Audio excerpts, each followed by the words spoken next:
ആ mini lorry പൂർണ്ണമായും വെള്ളത്തിനടിയിലേക്ക് താഴ്ന്നു പോയിട്ടുണ്ട്. അതിന്റെ മുകൾ ഭാഗം മാത്രമാണ് നമുക്ക് കാണാൻ സാധിക്കുന്നത്. ഇവിടെ സ്കൂബ ഡൈവേഴ്സ് ഒക്കെ അതിന്റെ മുകളിൽ കയറിയിട്ട് കയറ് കെട്ടി വലിക്കാനുള്ള ശ്രമങ്ങളൊക്കെ നടത്തുന്നുണ്ട്. പക്ഷെ അതൊന്നും വിജയിക്കുന്നില്ല. കാരണം ഒരു മനുഷ്യബലം കൊണ്ട് ഇത് ഉയർത്താൻ സാധിക്കില്ല എന്ന് തന്നെയാണ് നമ്മൾ മനസ്സിലാക്കുന്നത്. അതിന് ഈ പറഞ്ഞതുപോലെ ക്രെയിൻ കൊണ്ടുവരണം. വെള്ളത്തിനടിയിലേക്ക് ഇത് പോയിട്ടുള്ളതിനാൽ തന്നെ അത്രയും, അതായത് ഒരു വാഹനത്തിന്റെ അത്രയും ആഴമുണ്ട് എന്ന് നമുക്ക് ഉറപ്പിക്കാൻ വേണ്ടി സാധിക്കും. പക്ഷെ ഇത് മണ്ണിനടിയിലേക്ക് പോയതിനു ശേഷം ഇവിടെ ചളിയാണോ എന്നതിനെ സംബന്ധിച്ച കാര്യം വ്യക്തമല്ല. അതിലേക്ക് കൂണ്ട് കിടക്കുകയാണോ അതിന്റെ ഏതെങ്കിലും ഭാഗം, അല്ലെങ്കിൽ മുൻഭാഗമോ പിൻഭാഗമോ, അല്ലെങ്കിൽ അതിന്റെ അടിയിലേക്ക് എത്തിയിട്ടുള്ള ഭാഗം മണ്ണിനടിയിലേക്ക് ചളിയിലടിയിലേക്ക് പൂണ്ട് കിടക്കുകയാണോ എന്നതിനെ സംബന്ധിച്ച കാര്യത്തിലും ഒരു വ്യക്തതയില്ല. പക്ഷെ അങ്ങോട്ടേക്ക് എത്തിപ്പെടണമെങ്കിലും അല്ലെങ്കിൽ വെള്ളത്തിൽ ഇറങ്ങണമെങ്കിലും ഇവിടെയുള്ള പുറത്തുള്ള ആളുകളുടെ സുരക്ഷ ഉൾപ്പെടെയുള്ള കാര്യങ്ങൾ പരിഗണിക്കേണ്ടതുണ്ട്.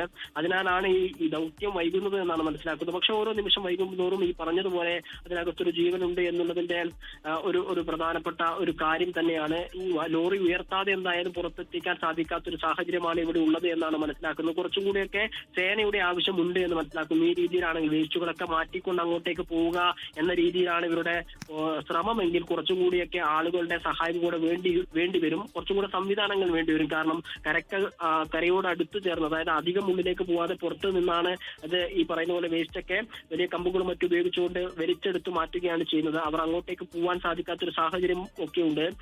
ചെറു ബോട്ട് പോലോ അല്ലെങ്കിൽ ഈ പറയുന്ന പോലെ ട്യൂബ് പോലെയുള്ള സംവിധാനങ്ങൾ ഉണ്ടെങ്കിൽ മാത്രമേ അങ്ങോട്ടേക്ക് കടന്നു ചെയ്യാൻ സാധിക്കുള്ളൂ. ആ സംവിധാനങ്ങളൊന്നും ഇവിടെ ഇല്ല എന്നാണ് മനസ്സിലാക്കുന്നത്. ഏകദേശം 1 മണിയോടുകൂടി നടന്ന ഒരു അപകടമാണ്. 2 മണിക്കൂറോളം ആവുന്നു. പക്ഷെ അടുത്തേക്ക് അതിന്റെ മുകളിലേക്ക് എത്തിച്ചേരാൻ സാധിച്ചിട്ടുണ്ടെങ്കിൽ കൂടിയും അതിനകത്തേക്ക് ഇറങ്ങാൻ സാധിച്ചിട്ടില്ല. ഇത് ഉയർത്തിയെടുത്ത് പുറത്തേക്ക് എത്തിക്കാൻ ആവശ്യമായിട്ടുള്ള ക്രെയിനുകളും വന്നിട്ടില്ല എന്നുള്ളതാണ്. സ്കൂബ ഡൈവേഴ്സ് തയ്യാറാണ്. എന്തായാലും സ്കൂബ ഡൈവേഴ്സ് ഇപ്പോൾ വെള്ളത്തിലേക്ക് ഇറങ്ങിയിട്ടുണ്ട്. ഈ പറഞ്ഞതുപോലെ മുങ്ങി പരിശോധിക്കാനുള്ള സാധ്യത തന്നെയാണ് അവർ തേടുന്നത്. കാരണം ക്രെയിൻ എത്താത്തത് ഏറെ നേരത്തെ ആശങ്ക സൃഷ്ടിക്കുകയും അതിനകത്ത് ജീവനുണ്ട് എന്നുള്ള ഒരു വിഷയം ഉള്ളതിനാൽ തന്നെ സ്കൂബ ഡൈവേഴ്സ് എന്തായാലും ഇറങ്ങാനുള്ള തയ്യാറെടുപ്പിലാണ് എന്നാണ് മനസ്സിലാക്കുന്നത്.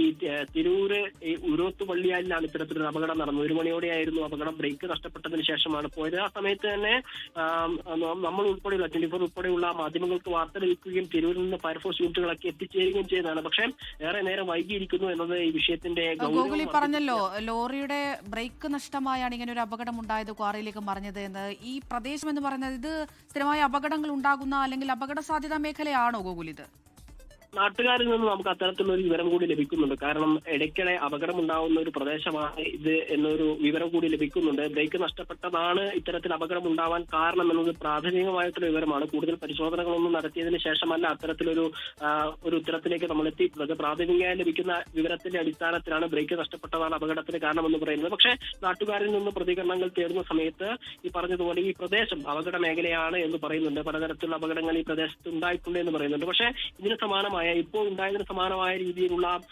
ഒരു അപകടം നടന്നതായിട്ടുള്ള ഒരു വിവരമൊന്നും നാട്ടുകാരിൽ നിന്ന് ലഭിക്കുന്നില്ല. പക്ഷെ ആ പ്രദേശത്തിന്റെ ഒരു സ്ഥിതി അനുസരിച്ച് ഇടയ്ക്കിടെ ഇത്തരത്തിൽ അപകടങ്ങൾ ഉണ്ടാവാറുണ്ട് എന്ന് പറയുന്നുണ്ട്. ലോകത്തെവിടെയായാലും ഏത് സമയത്തും 24 വാർത്തകളും ഓഗ്മെന്റഡ് റിയാലിറ്റി പാക്കേജുകളും എക്സ്പ്ലെയിനറുകളും വിശദമായി കാണാൻ ഞങ്ങളുടെ യൂട്യൂബ് ചാനൽ നിങ്ങൾക്ക് സബ്സ്ക്രൈബ് ചെയ്യാം.